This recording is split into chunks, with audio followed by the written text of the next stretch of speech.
Amigos y amigas, bienvenidos y bienvenidas a una nueva edición de Cuestión de Enfoques. Soy Miguel Calix Martínez.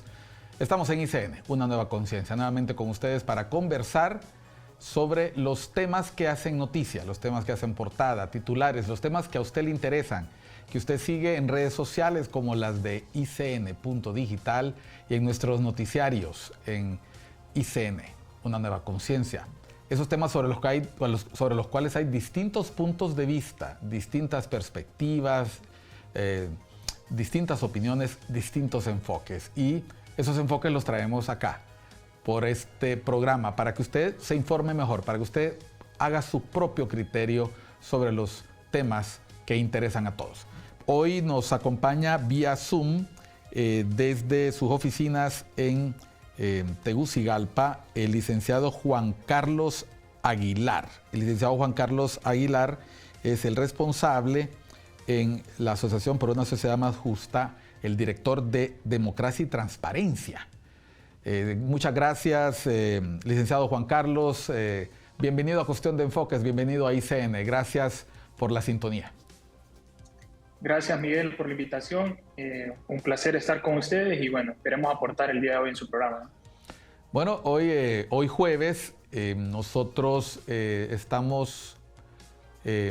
viernes estamos interesados en conversar sobre un tema que fue una de las principales promesas de campaña del actual gobierno. Desde hace muchos años, debido a los altos niveles de corrupción, impunidad, de incumplimiento de las leyes en Honduras, falta de transparencia, falta de aplicación de las leyes, la ciudadanía ha reaccionado, por un lado, con mucha falta de credibilidad hacia las autoridades, hacia los políticos. Surgió en algún momento un partido anticorrupción, luego con ocasión del caso del Seguro Social, la población se volcó a las calles a protestar. Usted recuerda el movimiento de indignados, las antorchas, y con el paso del tiempo empezamos a escuchar en esos días el reclamo de la ciudadanía y de muchos dirigentes de sociedad civil e incluso políticos por replicar el ejercicio de la Comisión Internacional contra la Impunidad de Guatemala. A cambio de ello, pues se instaló una misión de apoyo contra la corrupción y la impunidad en Honduras, liderada por la Organización de Estados Americanos, que, como ya sabemos, no fue renovado su mandato. Y tenemos hoy al licenciado Juan Carlos precisamente para hablar sobre los desafíos de esa Comisión Internacional contra la Impunidad en Honduras, que se constituyó en una de las principales ofertas de campaña, pero ya cercanos a 900 días de gobierno, 800 y tanto en el informe que ASJ presentó, pues es menos el tiempo que queda de gobierno que el tiempo en el que no se ha podido cumplir con esa promesa. En esa presentación ustedes fueron bastante balanceados, fueron bastante objetivos, críticos respecto de los desafíos. Y yo quiero aquí puntualizar algo, licenciado. En las últimas horas, en los últimos días, en el Congreso se ha vuelto a tocar el tema. La diputada Hortensia Zelaya ha hablado de una ley especial. Hemos escuchado las opiniones de algún funcionario de gobierno, el licenciado Marcio Sierra, decir, cito, no es necesaria una CICI porque ya hay una nueva corte, ya hay un nuevo ministerio público. Y hemos incluso escuchado a algunos voceros oficialistas decir, si no ha venido es por retrasos de la Organización de Naciones Unidas. La presencia suya con nosotros es precisamente para hablar con gente que ha estado dándole seguimiento a este tema, no de ahora, sino de antes, para que nos diga cuáles son los mitos y realidades con respecto a la Comisión Internacional contra la Corrupción y la Impunidad. El micrófono es suyo. Gracias, Miguel. Bueno, miren, en un primer momento me sorprende, ¿no?, el hecho de que se esté mencionando de que ya no existe esa necesidad de instalar la comisión en el país. Sobre todo porque no era una de las principales promesas de campaña, era la principal promesa de campaña y se ha utilizado también desde que se tomó posesión por parte de la presidenta Castro, esta como una bandera. Hay que recordar que el tema dentro del plan de gobierno de Libertad y Refundación estaba orientado en gran medida a ver de manera transversal el tema de lucha contra la corrupción, el tema de fortalecimiento al Estado de Derecho, y que evidentemente, ¿no?, el hecho de que los funcionarios públicos no muestren esa voluntad política, no muestren esa celeridad en función de generar, ¿no?, esas negociaciones entre el gobierno de Honduras y la Secretaría General de Naciones Unidas en un primer momento, da mucho que desear, y en donde el pueblo se siente, ¿no?, desmotivado, se siente traicionado hasta cierto punto, y que en gran medida parte de esa legitimidad por la cual o bajo la cual inició, ¿no?, este gobierno, que era de cerca de un 70%, 68% más o menos, era precisamente porque el pueblo estaba cansado de la corrupción, el pueblo estaba cansado del narcotráfico, el pueblo estaba cansado de no tener resultados a sus condiciones básicas de vida, y que se esperaba de que Libre diera una respuesta. Hasta este momento, donde ya van 27 meses, cerca de 27 meses, ¿no?, de gobierno, pues se siguen esperando esos resultados que se materialicen en una eficaz lucha contra la corrupción, en la instalación de una comisión. Lejos de eso, se han ido dando a cuentagotas avances en estos más de 2 años de gobierno, a través de intercambio de cartas, a través de la presentación o firma de memorándum de entendimiento, a través de la ampliación, ¿no?, de esos memorándum de entendimiento. Se han creado TDRs para que vengan los expertos y realicen visitas al país a diagnosticar lo sobrediagnosticado, ya que está en el caso hondureño, sobre todo en tema de reformas.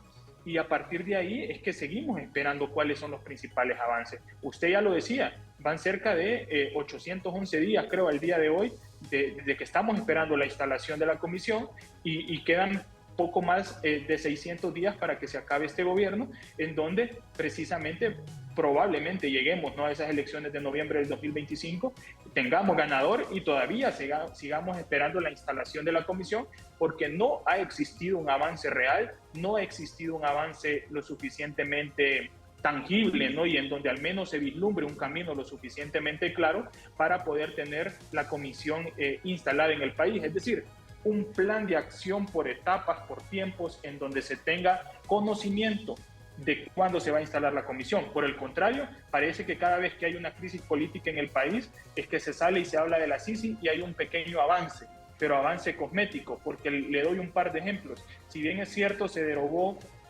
la ley de secretos, pero todavía se sigue clasificando información. Inclusive, a partir de hace 1 o 2 semanas, ya no se tiene acceso, o no se va a tener acceso a las negociaciones que se desprendan precisamente de esa relación entre Secretaría General de Naciones Unidas y el gobierno de Honduras. Otro tema, el tema de la derogación de esa ley especial del Fondo Departamental, que es una de las condiciones no negociables para Naciones Unidas, al igual que la ley de secretos. Si bien es cierto, se deroga, pero solo en 2023 hay más de 222 millones de lempiras que se otorgaron en concepto de subvenciones a diputados, bajo exactamente el mismo modelo que se otorgaba el Fondo Departamental. Es decir, solo ha cambiado el nombre. Y el tema de la figura de lavado de activos, que a pesar de que ha existido una derogación, una modificación de la figura, pero todavía por esa retroactividad de la ley, pues se siguen beneficiando algunas personas. Entonces, la presentación inclusive en esta semana de este proyecto de ley, creo que lejos de llegar y facilitar el camino de la comisión, lo hace mucho más engorroso, y lo hace mucho más engorroso en función de poder allanar ese camino. Creo que el trabajo que puede realizar el Congreso Nacional de la República, lejos de aprobar una ley para el tema de la instalación de la comisión, es precisamente ir derogando cada una de estas normativas que da como no negociables Naciones Unidas para la instalación de la comisión. Y estas están orientadas al tema de lavado de activos, al tema de enriquecimiento ilícito, reformas administrativas, reformas en el Código Penal, reformas también orientadas a valga la redundancia, reformas constitucionales que se necesitan. Y a partir de ese proyecto, ¿no?, en su esencia dura, creo que el único elemento rescatable es que se incluye la derogación de esa inmunidad parlamentaria que tienen los diputados en ese artículo 10A de la Ley Orgánica del Poder Legislativo. Pero más allá de eso, no se ha vislumbrado, no se ha visto una voluntad política real. Los pocos esfuerzos, los pocos avances, el poco intercambio de información que se ha realizado, se ha desprendido desde el Ejecutivo. Pero el Congreso Nacional como tal no ha realizado las acciones necesarias, y las pocas que ha hecho las ha condicionado a través de mecanismos paralelos y alternos. Por eso nosotros, en esa presentación que usted mencionaba, decíamos, ha sido una derogación cosmética de los obstáculos anticorrupción, en los que se ha avanzado. Y cosmética porque se ha ido buscando el camino o jugar la vuelta a esa derogación para seguir manteniendo el mismo orden de las cosas. Aguilar, cuando uno escuchó, cuando las personas escucharon la conferencia que ASJ desarrolló, llamó mucho la atención que ustedes hicieron una enumeración de condiciones, una serie de condiciones que deberían de convertirse en parte de esa hoja de ruta para lograr la instalación de la Comisión Internacional contra la Impunidad y la Corrupción en Honduras. Pregunta, ¿estamos hablando de cuántas condiciones y cuáles se han cumplido y por qué la simple negociación del memorando de entendimiento o una eventual aprobación posterior en Naciones Unidas no serían suficientes? Estas condiciones que ustedes han mencionado, quiero que sea usted el que diga el número porque usted es el que conoce con mayor propiedad del tema. ¿Qué tan esenciales son? Porque uno podría mencionar, hay algunas condiciones que quizás sean secundarias, pero ¿son condiciones esenciales para que la comisión funcione o estamos hablando de aspectos que se pueden soslayar? Mire, creo que aquí primero hay que contextualizar a la población con el tema de que existe un memorando de entendimiento y ese memorando de entendimiento tiene dos fases. Una vez que se cumplan esas dos fases, se procede a ratificar el acuerdo bilateral, que tiene que ser negociado de manera paralela. Pero ahora bien, ¿qué tiene ese memorando de entendimiento en su fase 1? En un primer momento, el gobierno tiene que mostrar esa voluntad política a través de acciones para fortalecer el sistema de justicia o el sistema judicial. Hasta el momento no hemos visto esas acciones de manera contundente, ¿no? y real, sino que se ha cumplido quizá con el rol constitucional de relevar a los magistrados de la Corte Suprema, de relevar al fiscal general y fiscal adjunto, a pesar de la problemática que ha conllevado, pero lejos de eso no ha existido una reforma integral al sistema de justicia en donde podamos considerar de que efectivamente podamos tener, ¿no? Esos avances. Luego, crear el tema de los términos de referencia precisamente para traer a esa comisión de expertos. Eso sí se ha realizado. Luego, ese equipo de expertos tiene varias funciones. Uno es el tema de prestar atención técnica, luego hacer una formación y entrenamiento de fortalecimiento de capacidades al personal del Ministerio Público, identificar el tema de las reformas, yo le decía, son reformas constitucionales, son reformas administrativas, son reformas orientadas al lavado de activos, al enriquecimiento ilícito, los delitos de corrupción y finalmente identificar esas fortalezas y debilidades del MP. Creo que el trabajo que ha realizado esa comisión de expertos ha ido orientada al tema de las fortalezas y debilidades y la identificación de las reformas, pero todavía no ha tenido el alcance de capacitar técnicamente a los operadores de justicia y de brindar esa asistencia técnica, ¿no? que se esperaría. Y por otro lado, de manera paralela, se tiene que ir negociando el acuerdo bilateral entre la Secretaría General de Naciones Unidas y el gobierno de Honduras, para que posteriormente de que exista un borrador de esa negociación, se pueda ratificar. Y una vez ratificado, no acaba todo ahí. Hay que elevarlo a la Asamblea General, de Naciones Unidas para que todos los Estados miembros, al menos la mayoría, vote a favor y se puede instalar la comisión. Luego de que usted cumple esa fase 1, va a la fase 2. Y esa fase 2 es en un primer momento lo que le decía, ratificar ese acuerdo en la Asamblea General para la instalación de la comisión y segundo, identificar quién va a ser el jefe de la misión, cuál va a ser el personal que va a acompañar a ese jefe de la misión, el tema del financiamiento, que lo ideal es que el tema del financiamiento ni un tan solo centavo salga del gobierno de la República, sino que todo sea extranjero.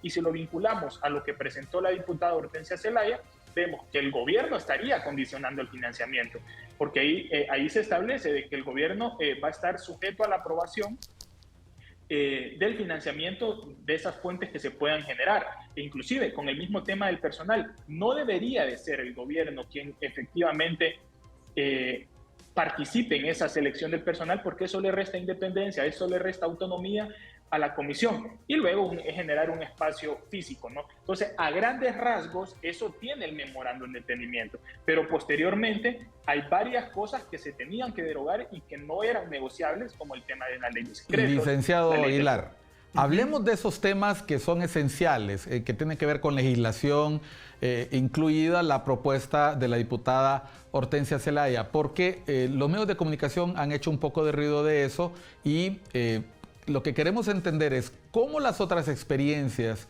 que se han desarrollado, que la única que conozco es la de Guatemala, pueden servir sus lecciones aprendidas para entender de una vez por todas que no se trata de soplar y hacer botellas, se trata de un proceso que no se puede concretar en 100 días, no se puede quizás concretar en un periodo de gobierno y mucho menos no se puede llevar a la práctica si no es con el concurso de distintas fuerzas políticas y el apoyo de distintos sectores. Vamos a hablar sobre eso después de unos mensajes. Estamos en Cuestión de Enfoques, hoy con el licenciado Juan Carlos Aguilar, es director de Democracia y Transparencia de la Asociación por una Sociedad Más Justa. No mate al mensajero, olvídese de que es ASJ, olvídese de lo que le dice el oficialismo, escuche el fondo del asunto.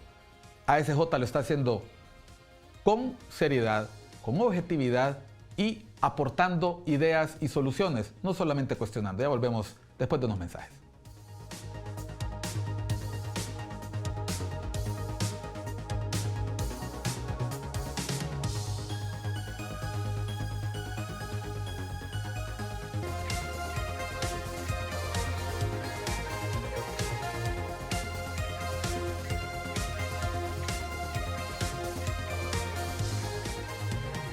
Continuamos en Cuestión de Enfoques. Soy Miguel Cali Martínez. Estamos con el licenciado Juan Carlos Aguilar. Él es el director de Democracia y Transparencia de la Asociación por una Sociedad Más Justa, ASJ.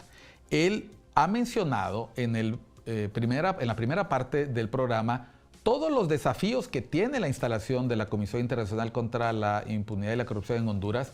No son desafíos que él buscó por ahí en cualquier publicación, no, es un análisis concienzudo de los grandes retos que tiene esta iniciativa que se constituyó en la principal oferta de campaña de la coalición de gobierno, que ya no lo está y que ahora lidera el Partido de Libertad y Refundación. Juan Carlos, la diputada Hortensia se le conoce por su sobrenombre de la Pichu, ¿verdad? Dicho con todo respeto para la diputada, publicó en su Twitter para mayor abundamiento a qué se refería su propuesta. Estas son las palabras con las que la Secretaría de Culturas, Artes el nombre de la Secretaría siempre se me olvida, Artes y Patrimonios, lo retuiteó. La diputada Pichu Zelaya presentó proyecto de decreto orientado a crear la ley especial para la Comisión Internacional contra la Corrupción y la Impunidad. Y dice, diputada Xiomara Hortensia Zelaya presenta ley especial para la instalación de la CICI en Honduras. Hasta ahora, ¿qué saben ustedes de la propuesta de la diputada Hortensia Zelaya? Bueno, de momento no, y parte del análisis que se ha realizado a esta propuesta, pues se encuentran, ¿no?, algunas consideraciones a destacar. El hecho inclusive de una contradicción con respecto al tema de la secretividad de la información. Entendemos que hace unas 2 semanas se presentó un decreto en donde todas las negociaciones y todo lo concerniente a la CICI va a estar en secretividad, pero ahora vemos que se presenta una ley especial, en donde todavía no se han cumplido con las condiciones al menos básicas que exigen Naciones Unidas para su instalación. Incluso un cambio de opinión, porque en algún momento también desde la diputada Zelaya se solicitó una reforma constitucional para incluir a la comisión dentro de la Constitución de la República, pero ahora vemos que esto se va a comenzar a manejar, o se comenzaría a manejar si es que se aprueba desde una ley especial. Luego, el tema de qué delitos va a existir o en qué delitos existiría una persecución penal desde la CICI, un catálogo de delitos que todavía o hasta el momento no conocemos. En qué se basó también esa parte del encontrar, ¿no?, precisamente, o priorizar, mejor dicho, cuáles son estos delitos, y el tema de la acción penal, bien sea a través de querellantes autónomos o querellantes adhesivos, como se le conocía, que es positivo, Lo que no es positivo es que eso dependa única y exclusivamente del fiscal general, el hecho de otorgar y decir a quién se le va a otorgar esa facultad de querellante autónomo y en donde pues precisamente condiciona, ¿no? No debería de estar limitado. Si se le otorga esa facultad, debería de ser para los fiscales que participen dentro de la comisión que se extienda, ¿no? Mejor dicho, desde el Ministerio Público, pero no limitarlo a lo que dice el fiscal general. Es decir, que tengan esa autonomía para investigar y para presentar requerimientos fiscales y para personarse en los procedimientos también. Luego el tema del financiamiento, que yo le mencionaba a usted en la intervención anterior, y es que el gobierno de la República va a condicionar el tema del acceso al financiamiento. Es decir, si al gobierno de la República viene X país y dice yo voy a financiar con 30 millones de dólares la comisión, pero si al gobierno no le parece ese país porque no comparte cuestiones ideológicas, porque simplemente no tiene buenas relaciones con ese país, se obviaría, ¿no? ese financiamiento. Ahí es donde vemos también, y que yo lo decía, dentro de esa segunda fase del memorándum de entendimiento se habla del financiamiento y que lo ideal es que sea un financiamiento totalmente independiente, totalmente autónomo, en donde el gobierno no tenga nada que ver porque eso le brinda precisamente esa independencia a la comisión. Y lo que le decía también anteriormente, dentro de esos 6 grandes puntos que se puede llegar a tener aquí, es el tema de la derogación, ¿no? De ese artículo 10A de la Ley Orgánica del Poder Legislativo, en donde se le otorga precisamente esas facultades a los diputados a través de esa inmunidad parlamentaria, como se le conoce, que eso fue una respuesta al tema de la presentación de requerimientos fiscales por parte de la MAS y UFESIC. En un primer momento fue de ratas, pero después, ¿no? Sobre todo con el tema de Arca Abierta, que respondía mucho al tema del fondo departamental. Bueno, la pregunta la hacemos porque efectivamente cuando ASJ salió con su análisis con respecto a las condiciones, las reacciones no se hicieron esperar. Obviamente cuestionando a la organización, la autoridad, con esta tradicional, ya la puedo llamar así, o habitual reacción sobredimensionada sobre cualquier crítica que se hace al gobierno y que también suele tener los partidos de oposición cuando se les cuestiona o se les señalan asuntos ocurridos en su gobierno, llámese el gobierno que sea. Hay personas que reaccionan incómodas hasta de señalamientos que se han hecho a gobiernos que ocurrieron hace 25 o 20 años. Cuando ASJ hace este análisis, entiendo yo, lo hace pensando en ofrecer recomendaciones y hemos tenido acceso al documento y se hacen recomendaciones, pero yo antes de llegar ahí quiero hacer una consulta. La presencia de la CICI en el país obedece a la buena imagen que generó la CICIG de Guatemala, ¿no? En el preciso momento en que las antorchas reclaman la presencia de una CICIG en Honduras, eran los momentos en que la CICIG en Guatemala ya había logrado el encarcelamiento de la vicepresidenta Rosana Valdetti, estaba a pocos días de lograr la dimisión del presidente Otto Pérez Molina.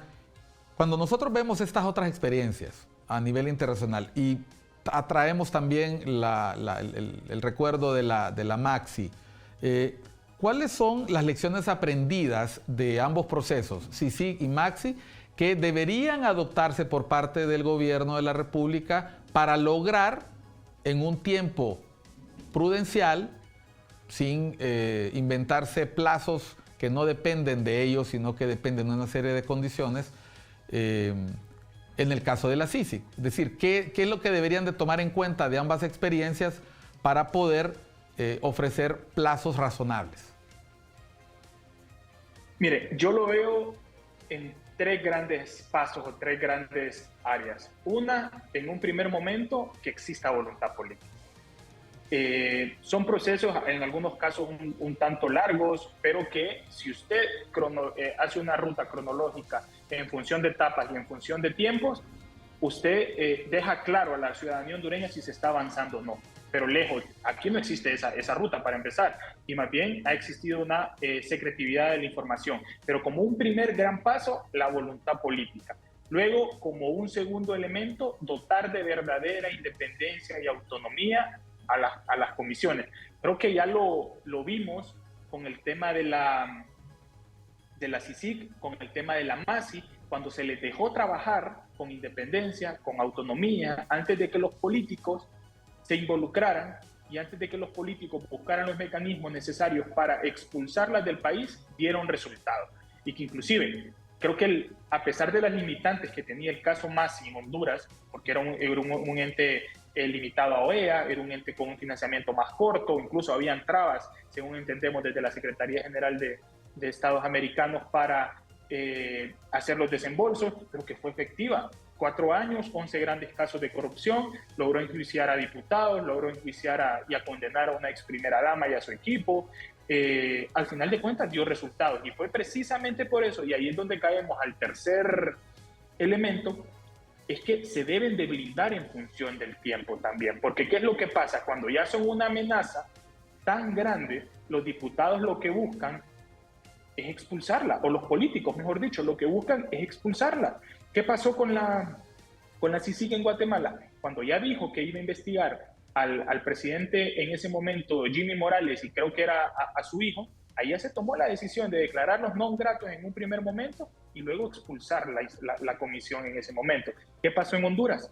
Se habló en algún momento en Honduras de que se iba a realizar o que se estaba investigando una gran cantidad, creo que eran 200, 300 diputados, incluido el presidente del Congreso. Lo primero que realizó el presidente del Congreso de ese momento fue presentar un recurso de amparo ante la Sala Constitucional y se detuvo la investigación. Posteriormente, y que eso fue por el apoyo internacional, quisieron expulsar a la MASI prematuramente antes de cumplir su tiempo, diciendo de que era inconstitucional la forma en la que se había instalado. Y que por esa presión internacional, pues al final de cuentas se declaró sin lugar ese recurso de inconstitucionalidad.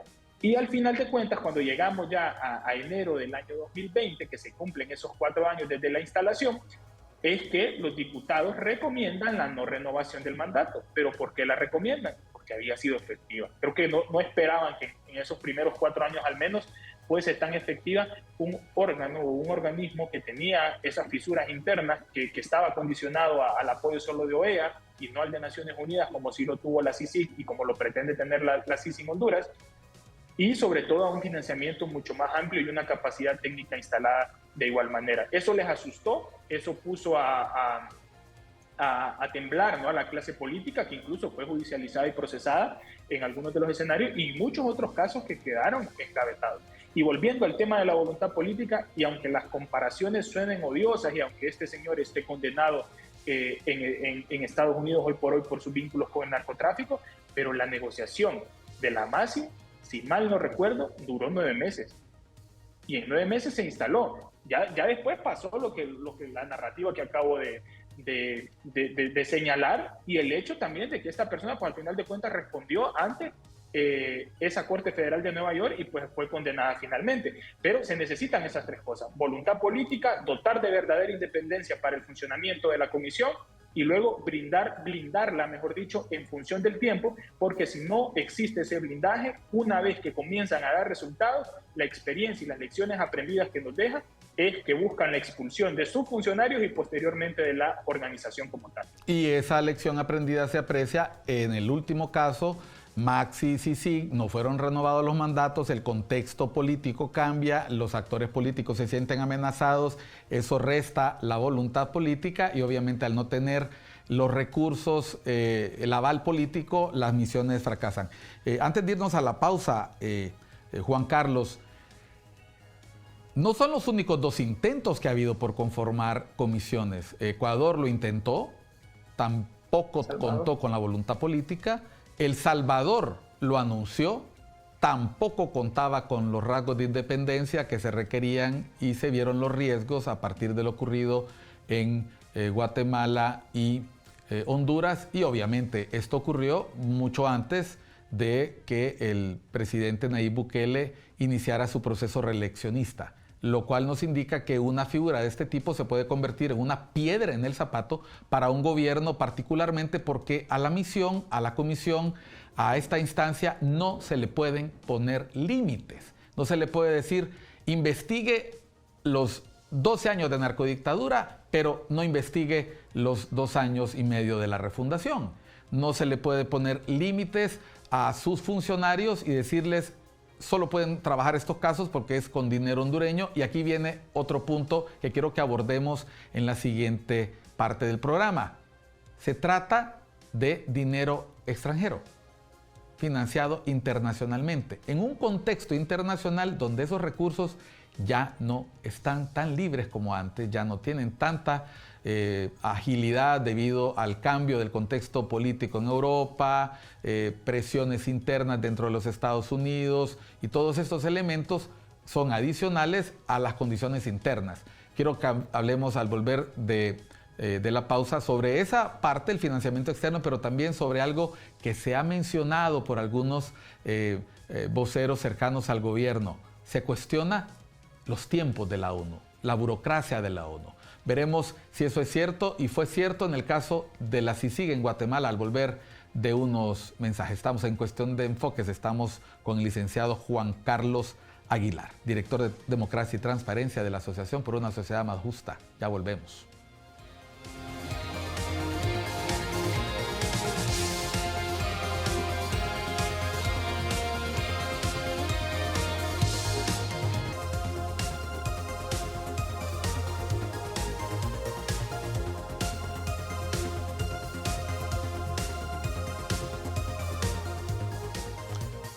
Seguimos en Cuestión de Enfoques. Estamos hablando sobre mitos y realidades de la CICI, de la Comisión Internacional contra la Impunidad y la Corrupción en Honduras. Y nos asiste para conversar sobre este tema el licenciado Juan Carlos Aguilar, director de Democracia y Transparencia de la Asociación por una Sociedad Más Justa. Juan Carlos, pregunta, este mariachi se baila con plata de otros, es decir, y como dice el dicho, ¿quién paga el mariachi pone la canción? En este caso, Naciones Unidas necesita independencia financiera, precisamente para tener independencia funcional y administrativa. ¿Cuáles han sido los obstáculos hasta ahora para ese financiamiento? Y el otro punto que mencionábamos en el segmento anterior, el contexto internacional. ¿Cómo pinta favorable o desfavorable para una misión de este tipo? ¿Es cierto que la ONU es burocrática? ¿Cuánto tardó el proceso de Guatemala y por qué ese argumento en estos momentos que se ha conformado una comisión negociadora pudiera pesar en contra? Bueno, mire, qué interesante lo que usted menciona con respecto al tema del financiamiento, sobre todo con el tema de la cooperación internacional. Si mal no recuerdo, eso 2018, 2019 ya se comenzaron a ver las reducciones para el caso de Estados Unidos, que creo que es el principal cooperante en el caso hondureño. Evidentemente, esto podría condicionar de una u otra forma el tema del financiamiento a la comisión, pero también estamos hablando de un proyecto que, si verdaderamente se le otorga esa independencia y esa autonomía en función de lo que puede llegar a ejecutar, creo que se podrían interesar muchos de los países en el mundo para otorgar un grado de financiamiento a la comisión. El tema, creo que del financiamiento ya propio del país, creo que todavía no ha estado en un verdadero debate o en una verdadera confrontación, ya que no hemos llegado a esa etapa. Apenas ni siquiera se ha aprobado, no se ha cumplido esa fase 1 de memorando de entendimiento, y para llegar a hablar de financiamiento hay que cumplir esa fase 1 y saltar a la fase 2. Ya lo habíamos mencionado, y no porque lo diga SJ y no porque lo diga usted, es porque así es. El tema del financiamiento a estas comisiones, lo ideal es que sea única y exclusivamente desde la cooperación internacional, porque si usted pone el dinero, si usted compra la pelota, usted va a querer jugar con sus reglas. Entonces, al haber financiamiento desde estos actores externos, no es que ellos pongan las reglas, sino que no va a existir esa, no se van a inmiscuir para cambiar o para buscar, ¿no?, generar alguna condicionante en la toma de decisiones, en el tema de las investigaciones que se pueden llegar a generar desde la comisión, y a partir de ahí buscar, ¿no?, esos matices que pueden generar un gran conflicto de interés dentro del funcionamiento. Y pasa lo mismo con la selección del personal. Lo ideal es que sea una selección del personal en donde el equipo técnico base y élite de Naciones Unidas pueda liderar esos procedimientos de selección. Entonces, de momento, y creo que el tema del financiamiento se comenzó a hablar ahorita en los últimos momentos, precisamente porque se condiciona en ese proyecto o anteproyecto de ley que presentó la diputada Zelaya, pero todavía en temas de negociación no se llega a hablar de ahí. Luego saltamos al tema burocracia. Mire, estos procedimientos pueden llegar a ser tardados, pero también depende mucho de la voluntad e insistencia política de los interesados, y los interesados somos nosotros.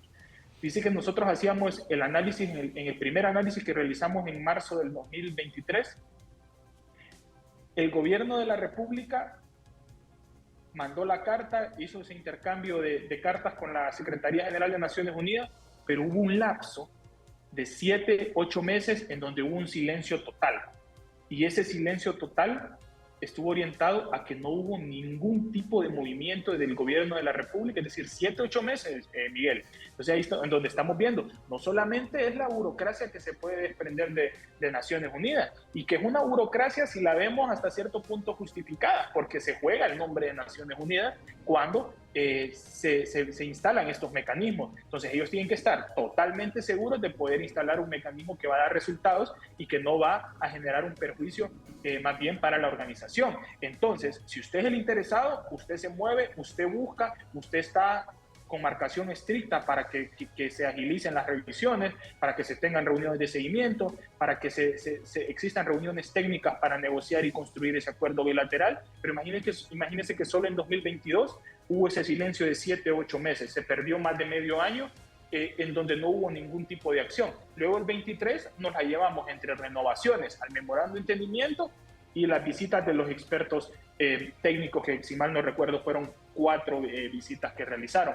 Entonces, no solamente es la burocracia que se pueda generar desde Naciones Unidas, es también esa falta de interés, esa falta de priorización y esa falta de tener identificado como punto toral dentro de la agenda la instalación de la comisión.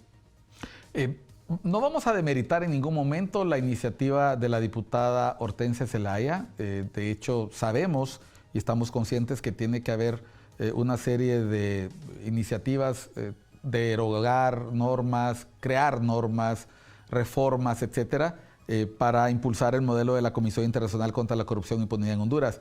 Ahora, si nosotros habláramos en este momento de los avances en el marco normativo, Juan Carlos, ¿tú consideras que debemos lograr los consensos para hacer reformas constitucionales?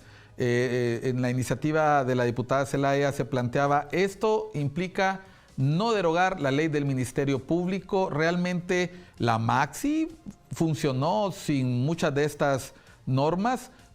Precisamente porque había voluntad y había independencia. ¿Hasta qué punto requerimos normas adicionales? Se ha planteado que quizás el valladar más importante ahorita sea la ley de colaboración eficaz, pero ¿tú crees que las recientes reformas a la ley de secretos o la forma en que se está administrando, por ejemplo, la ausencia de un consejo de la judicatura, el manejo de la rotación y coordinación en salas en la Corte Suprema, se convierten en obstáculos adicionales a los que ya se sabía que existen y que ustedes han analizado en su reporte?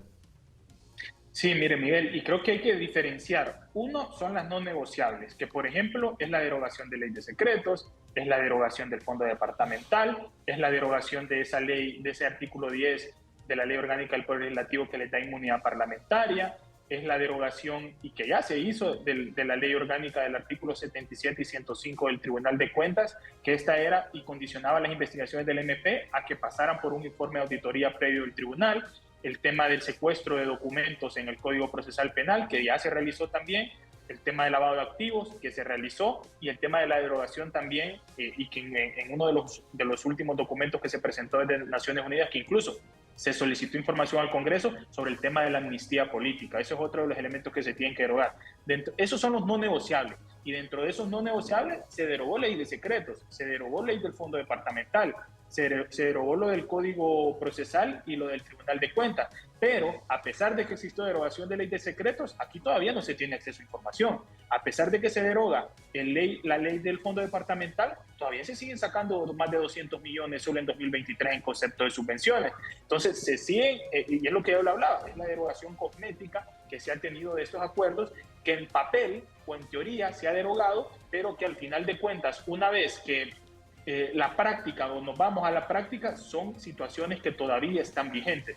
Y el otro son las complementarias, y eso hay que dejarlo claro, no están dentro de las no negociables, pero que vendrían a fortalecer, y eran algunas de las que usted mencionaba, una ley del Consejo de la Judicatura. Todo el poder del Poder Judicial está concentrado prácticamente en la presidencia de la Corte, al igual que en la presidencia del Congreso para el caso del Legislativo y el Ejecutivo con la Presidenta de la República.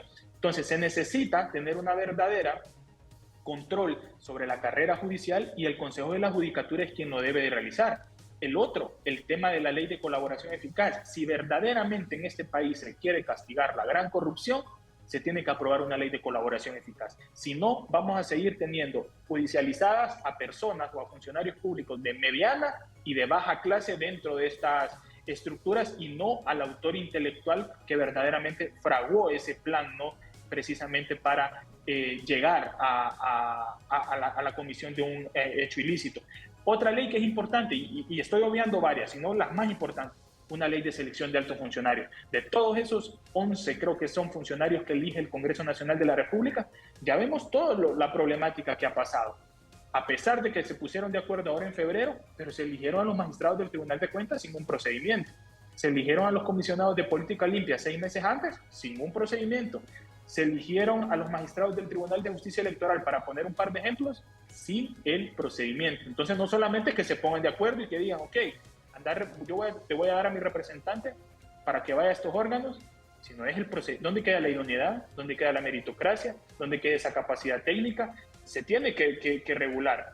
Luego podemos ver otras leyes como el tema del financiamiento político. Todo el problema de Nueva York es parte del financiamiento político, porque no ha existido una regulación lo suficientemente rigurosa para evitar que el narcotráfico, que el crimen organizado, que el lavado de activos financie campañas políticas. Y no solamente financiar campañas políticas, al final de cuentas, al menos dentro de la perspectiva de la Corte Federal de Nueva York, se comprobó de que no solamente se financiaron, llegaron a posiciones de poder, a la Presidencia de la República, al Congreso Nacional, fueron alcaldes municipales, fueron ministros también. Entonces, al final de cuentas, vemos cómo ese dinero, producto del financiamiento ilícito, no solamente es que se entrega a políticos, es que secuestró la institucionalidad. Y al secuestrar la institucionalidad, no solamente es blindaje para que puedan delinquir, también esto fomenta la corrupción, fomenta la reducción del Estado de Derecho, fomenta la reducción de los principios democráticos. Y otra normativa que nosotros identificamos 12 leyes que podrían ser complementarias entre reformas, creación de nuevas leyes y derogación de otras, ¿no? Ley de servicio civil, Miguel, para evitar y para lograr esa profesionalización de la función pública y evitar que cuando exista un nuevo gobierno venga y pase la escoba.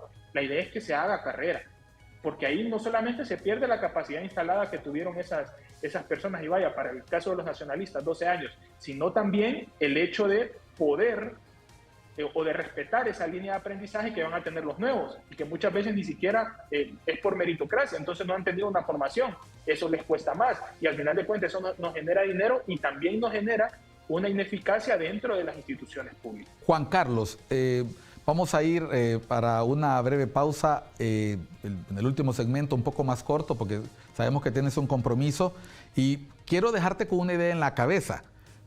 Tú lo que has hablado es de toda la estructuración de una red de normas, de un entramado de normas y obstáculos institucionales que favorecen la corrupción y favorecen la poca transparencia.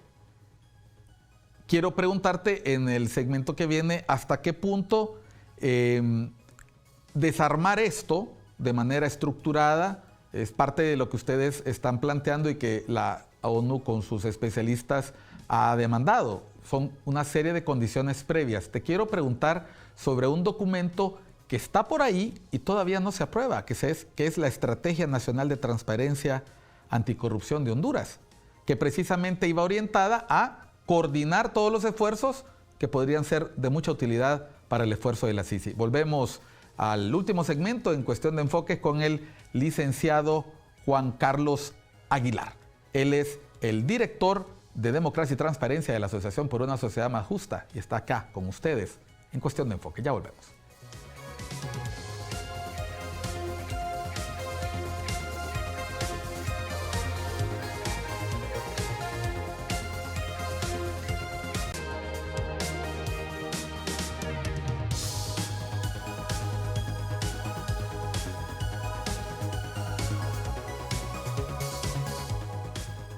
Estamos en Cuestión de Enfoques con el licenciado Juan Carlos Aguilar, director de Democracia y Transparencia de ASJ. Te voy a enseñar este vaso de agua. El agua es transparente y cuando está turbia uno no se la toma, ¿verdad? Nosotros sabemos que precisamente la transparencia es el antónimo de la opacidad.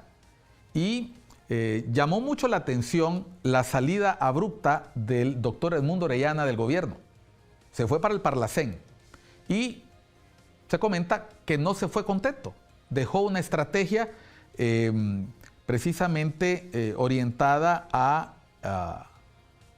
al fomento de la transparencia y anticorrupción en Honduras.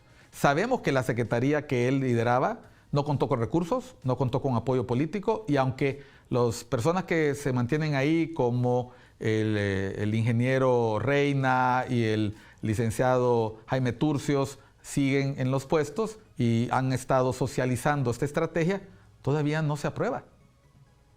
¿Serviría este tipo de documentos como una muestra de voluntad política o tú crees que tenemos que ir más allá de eso, Juan Carlos?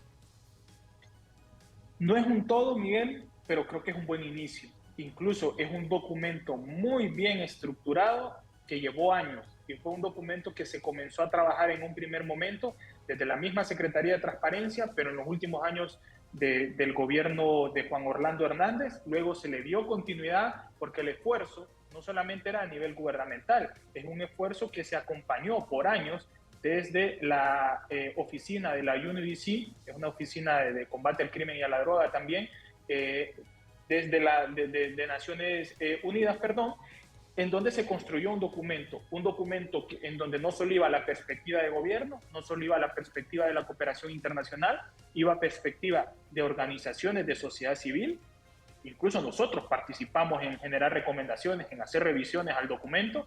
Iba la participación del sector privado, iba la participación de las diferentes instituciones, no a nivel como un bloque gubernamental, sino las instituciones de control, Tribunal de Cuentas, Ministerio Público, la Comisión Nacional de Bancas y Seguros. Tuvimos la socialización de una versión final inclusive, donde había algunos elementos por mejorar todavía, sobre todo el tema del financiamiento, que era una de las preguntas que nosotros hacíamos. ¿De dónde se va a financiar esta estrategia desde cada institución para su implementación? Y en ese momento quizás no había un tanto de claridad. Lo que tenemos entendido y claro es que esta estrategia fue enviada hace más de un año, según entendemos, al Consejo de Ministros, pero todavía no se le ha dado trámite. Todavía no se le ha dado ese visto bueno o esa aprobación que puede existir desde el Consejo de Ministros, simplemente porque no les interesa, simplemente porque no hay una priorización en el tema de lucha contra la corrupción y porque no es el punto más importante dentro de la agenda. Y me quedo con las palabras de una diputada que estábamos en una conversación informal y ella decía que en algún momento la medición de cómo está este gobierno en el tema de lucha contra la corrupción se iba a ver con el comportamiento que tuviese el ministro Orellana, y que una vez que el ministro Orellana saliera de la Secretaría de Transparencia, es que iba a dar una pauta de que ya no había un apoyo para el tema de lucha contra la corrupción, no solamente un apoyo financiero, un apoyo técnico y un apoyo de voluntad política, porque usted puede tener el presupuesto más holgado, los técnicos más adecuados o los más capacitados y crear un documento que reúna o que se acerque a la perfección,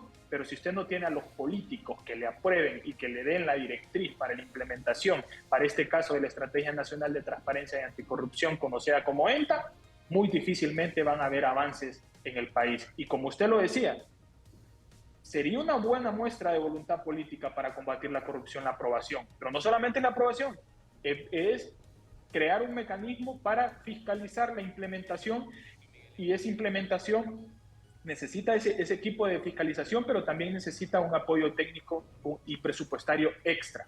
Y a partir de ahí, ver cómo se desarrolla y qué cambios se van generando. Y que sería el inicio, no el todo. Y que esto hay que quedar claro también con el tema Sisi. La Sisi no es que va a venir y trae la varita mágica y a los 6 meses de instalación aquí va a estar la cosa perfecta. La Sisi va a servir los años que esté, si es que se llega a instalar, para construir las bases, para fortalecer el Estado de Derecho, para fortalecer el sistema de justicia, para dejar con mejores herramientas técnicas al Ministerio Público e ir en la medida de lo posible mitigando el tema de la corrupción, y que aquí se ha malentendido y en algún momento en el mundo también. El tema de la corrupción no solo es investigar y judicializar, el verdadero combate a la corrupción pasa por la prevención, y esa prevención solo la vamos a tener a través de los controles.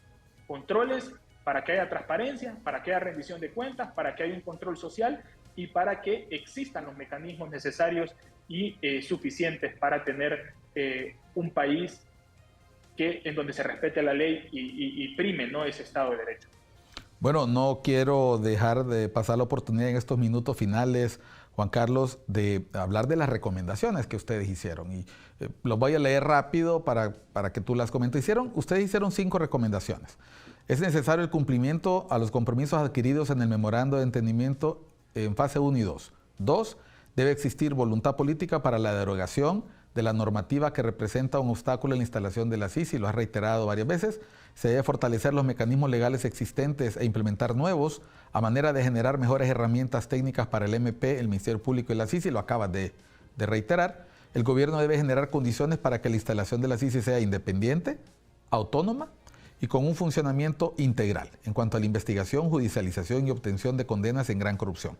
Y es necesario que se eliminen las prácticas políticas que buscan mecanismos alternos para mantener las malas costumbres que promueven y erosionan la corrupción en el país, como la secretividad, el fondo departamental renombrado como subvenciones, las amnistías, entre otras. Esas son las 5 grandes recomendaciones, que se hacen y que provienen precisamente de las conclusiones.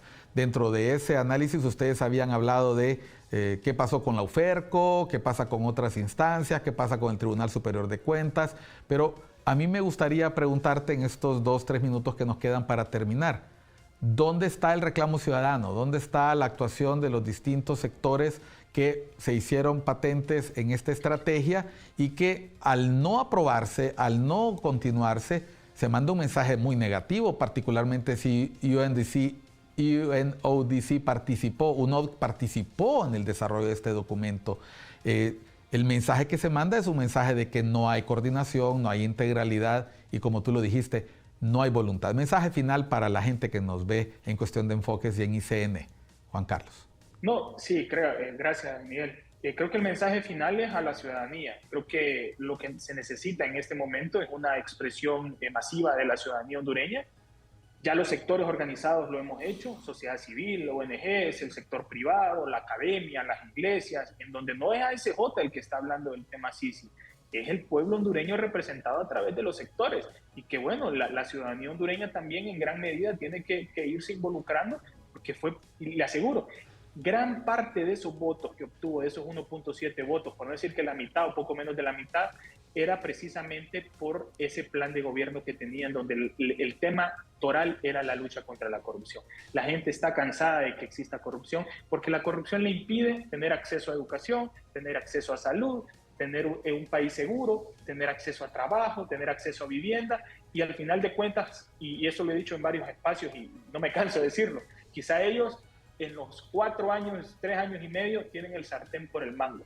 Pero usted como ciudadano hondureño, nosotros como ciudadanos hondureños, tenemos el sartén por el mango una vez cada 4 años. Entonces ahí es donde hay que hacer las valoraciones de quiénes están cumpliendo, quiénes están dejando de cumplir lo que se ha ido prometiendo en algún momento, y a partir de ahí o volverles a dar el voto o castigarlos producto de su ineficacia, producto de su ineficiencia y producto de generar cambios para tener un país en donde se respete la ley, un país en donde se logre disminuir el tema de esos altos índices de corrupción, y en un país en donde la clase política entienda que tiene que trabajar para su gente, para su ciudadanía, y no para representar los intereses de los partidos políticos, que es lo que lamentablemente pasa aquí. Aquí los acuerdos políticos no son acuerdos políticos para generar gobernabilidad para la gente, son acuerdos políticos en donde los partidos políticos se sienten representados y sienten que mantienen su cuota de poder a través de las instituciones, a través del mismo presupuesto y a través de todo este engranaje, ¿no? Que lamentablemente ha impedido una lucha frontal y eficaz contra la corrupción. Bueno, muchísimas gracias. Nos ha acompañado el licenciado Juan Carlos Aguilar, director de Democracia y Transparencia de la Asociación por una Sociedad Más Justa. Muy agradecido, Juan Carlos. Te deseo buena jornada. Gracias por la deferencia y, mucho más importante, gracias por el trabajo que haces y hacen con muchos jóvenes y muchas jóvenes que se han incorporado a este trabajo desde las distintas instancias de sociedad civil. Les auguro éxitos y sigan adelante. En este caso, cuenten con nuestro apoyo para impulsar cualquier iniciativa que sea para el bienestar del país. Y como tú lo has dicho, en las manos de la ciudadanía cada 4 años, pero también ahora está la responsabilidad. Porque hay que no solo combatir la corrupción, hay que prevenirla, hay que denunciarla y hay que decirle no, decirle basta, porque dinero que se roba un funcionario o que se pierde en actos de corrupción es dinero que no va a las escuelas, dinero que no va a los hospitales, dinero que no permite el desarrollo del país. Gracias, Juan Carlos. No, a la orden, Miguel, estamos a la orden y un saludo a la audiencia también. Bueno, gracias. Y gracias a ustedes que nos han brindado su sintonía en Cuestión de Enfoques. Soy Miguel Cáliz Martínez. Recuerde continuar con la programación de ICN, Una Nueva Conciencia, y ver este programa en su repetición, a veces los fines de semana, pero todos los días a las 9 de la noche. Que tenga feliz día.